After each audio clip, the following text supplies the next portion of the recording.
లో ఎపికేఎస్ కంపెనీ ప్రకటనను చూసినప్పుడు వారి సేంద్రియ ఎరువును పిచికారీ చేయడం ద్వారా అద్భుతమైన ఫలితాలు వస్తాయని వారు పేర్కొన్నారు.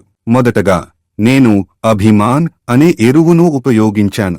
నేను 1 లీటరును 200 లీటర్ల నీటిలో కలిపి మొక్కలకు పిచికారీ చేశాను. ఆ తర్వాత నేను FL77 అనే ఉత్పత్తిని ఉపయోగించాను. నేను దీనిని పిచికారీ పద్ధతిలో ప్రయోగించాను. ఫలితంగా పూలు పరిమాణంలో పెద్దవిగా పెరిగాయి మరియు అత్యుత్తమ నాణ్యతతో ఉన్నాయి. ఇప్పుడు అభిమాన్ మరియు FL77 ప్రభావాలను గమనిస్తుంటే బంతి పూల మొక్కలు, మ్యారీగోల్డ్ అద్భుతంగా పెరిగాయని నాకు స్పష్టంగా కనిపిస్తోంది. పూలు పెద్దవిగా, అధిక నాణ్యతతో పూశాయి. నమస్కారం, నా పేరు మురుగన్. మదురై జిల్లాలోని వడిపట్టి తాలూకా, అలంగల్ యూనియన్ పరిధిలో ఉన్న సతియార్ ఆనకట్ట సమీపంలో గల 3 నుండి 4 ఎకరాల భూమిలో నేను వ్యవసాయం చేస్తున్నాను. ప్రస్తుతం నేను బంతిపూల సాగు చేస్తున్నాను. లో ఎపికేఎస్ కంపెనీ ప్రకటనను చూసినప్పుడు వారి సేంద్రియ ఎరువును పిచికారీ చేయడం ద్వారా అద్భుతమైన ఫలితాలు వస్తాయని వారు నొక్కి చెప్పారు. దీనిని స్వయంగా పరీక్షించి చూడాలనే ఆసక్తితో నేను ఆ ఉత్పత్తిని ఆర్డర్ చేశాను. అది నాకు పోస్టల్ సర్వీస్ ద్వారా డెలివరీ చేయబడింది. మొదటగా నేను అభిమాన్ అనే ఎరువును ఉపయోగించాను.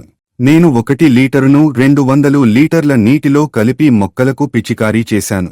సుమారు 50 సెంట్ల భూమికి ఈ మిశ్రమం నుండి కేవలం 3 లీటర్లు సరిపోయింది. ఈ పిచికారీ కోసం అయిన ఖర్చు కేవలం 1,500 రూపాయలు మాత్రమే. ఆ తర్వాత నేను FL77 అనే ఉత్పత్తిని ఉపయోగించాను. నేను దీనిని పిచికారీ పద్ధతిలో ప్రయోగించాను. దీని ఫలితంగా పూలు పరిమాణంలో పెద్దవిగా పెరిగాయి మరియు వాటి నాణ్యత గణనీయంగా మెరుగుపడింది. ఫలితంగా నేను ప్రతి వారం ఒకసారి ఈ ద్రావణాన్ని క్రమం తప్పకుండా పిచికారీ చేయడం కొనసాగించాను. సాంప్రదాయ ఎరువులకు సమర్థవంతమైన ప్రత్యామ్నాయంగా పనిచేస్తూ కేవలం ఈ ఉత్పత్తిని ఉపయోగించడం ఒక్కటే సరిపోతుందని నాకు అనిపించింది. మొక్కల విషయానికి వస్తే సాధారణంగా బంతిపూల మొక్కల ధర ₹1.60 నుండి ₹2 మధ్య ఉంటుంది. నేను విష్ణు యెల్లో బాల్ అనే రకాన్ని ఎంచుకుని హొసూరు నుండి ఒక్కో మొక్కను ₹1.80 చొప్పున కొనుగోలు చేశాను. ఈ బంతిపూలు 45 నుండి 50 రోజులలో పూయడం ప్రారంభిస్తాయి. మొత్తం పంటకాలం 4 నెలలలోనే పూర్తవుతుంది. వీటి నిర్వహణ చాలా సులభం. నీరు పెట్టడం, మొక్కల రక్షణ స్ప్రేలను పిచికారీ చేయడం రెండూ సులభంగా చేయవచ్చు.